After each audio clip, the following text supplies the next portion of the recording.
vai você? Tudo bem?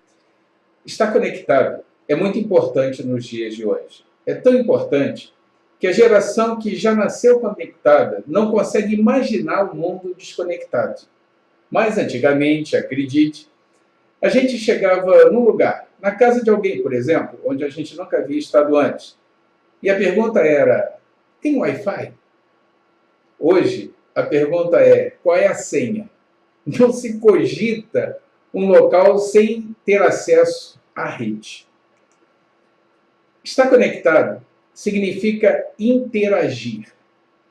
A importância do estar conectado pode ser traduzida com a declaração que a ONU fez em 2011, de que o acesso à internet é um direito humano universal.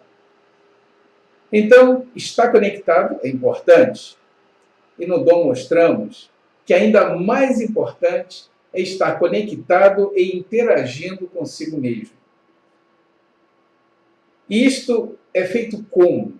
Através de trabalhos de autoconhecimento e automelhoramento.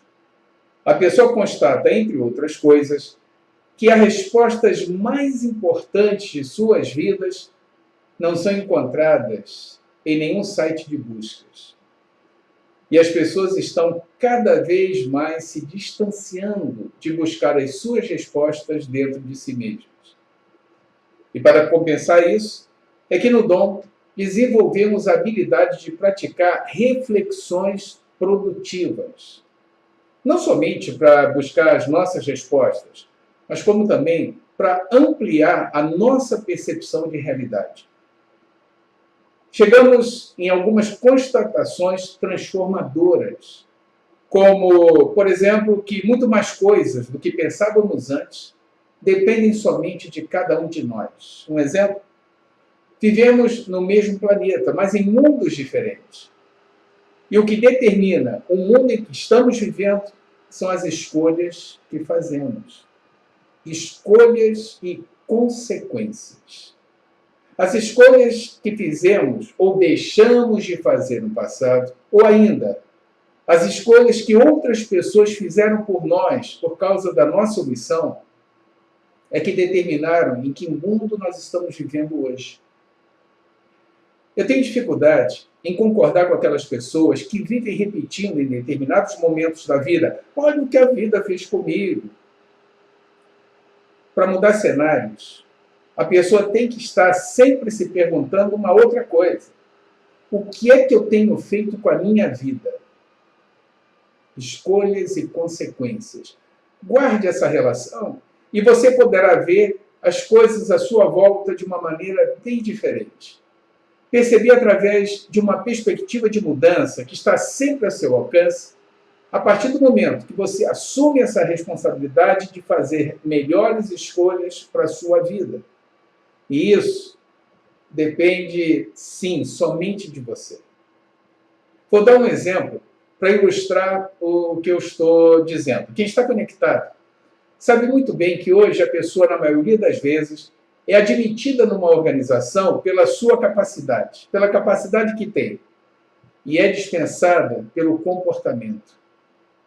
Tudo que fazemos na vida podemos executar de 4 maneiras. A primeira, podemos executar de uma forma sofrível. É aquela pessoa que vive sendo repreendida. Por quê? Porque tem a filosofia de fazer o mínimo necessário para não ser repreendida. É a prova viva de uma coisa que a minha mãe vivia falando, que o preguiçoso trabalha 2 vezes. Esta é a personalização do retrabalho. E se a pessoa não mudar a sua postura, ela vai se manter em retrabalho o tempo inteiro. A segunda forma de fazermos uma coisa: podemos fazer e executar coisas da maneira meia-boca. Um exemplo: o aluno que passa sempre raspando e acha, mais do que achar, ele acredita firmemente que o importante é passar de ano. E que ele passou do mesmo jeito que aquele outro aluno que se dedicou, que estudou, que aprendeu e tirou uma nota muito superior. A pessoa cresce acreditando na lei do menor esforço e na mentalidade do fazer para o gasto. A terceira maneira de fazer as coisas é de uma forma correta. Nem menos, nem mais. Atenção, energia, tempo, comprometimento, capricho. É a chamada pessoa QB, ou seja, faz o quanto basta. A consequência dessa postura é que ela não gera insatisfação e consegue, sim, alguns elogios daquilo que ela faz. Não atrapalha ninguém e fica lá no seu canto, trabalhando e esperando a hora de acabar o seu horário de trabalho para ir embora. Mas também tem uma quarta maneira de se fazer as coisas. A maneira que encanta as outras pessoas.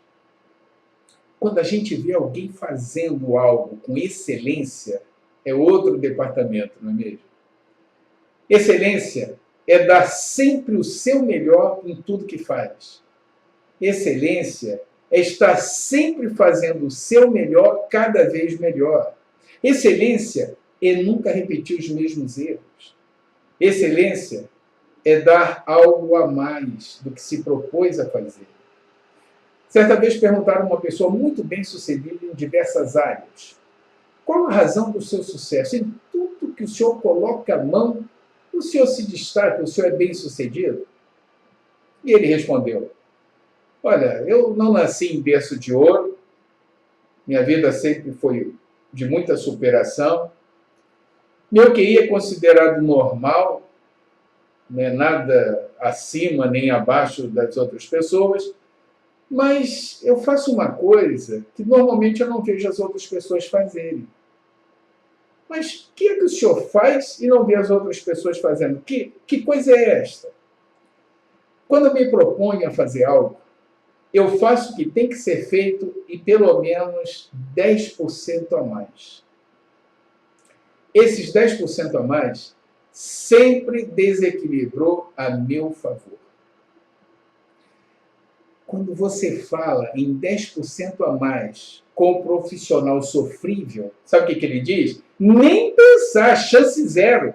Se eu fizer isso, eu vou logo ser explorado.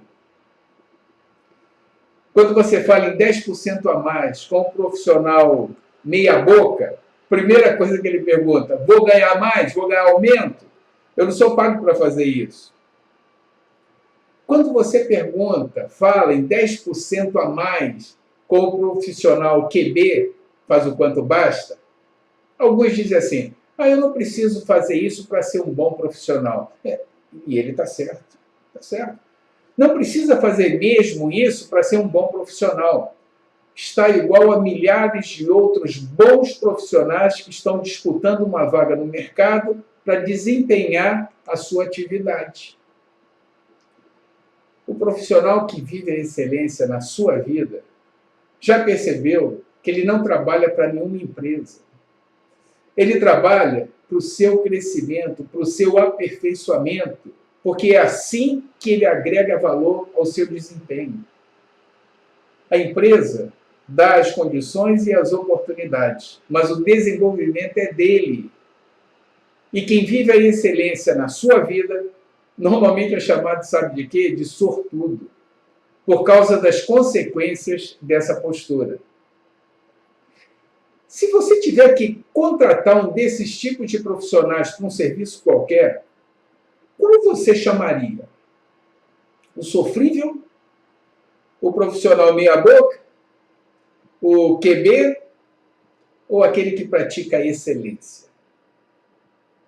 Escolhas e consequências. Você acredita que as pessoas que agem em suas vidas de maneira tão diferente, com posturas e mentalidades tão diferentes, têm as mesmas consequências como retorno do que estão plantando? Vivem no mesmo planeta, mas em mundos diferentes. Escolhas e consequências. Em qual mundo você tem vivido? Em qual mundo você quer viver? Esta é uma decisão que você toma em cada situação, em cada momento da sua vida. E o melhor dessa história é que uma boa decisão só depende de você. Fique bem, um abraço e até breve.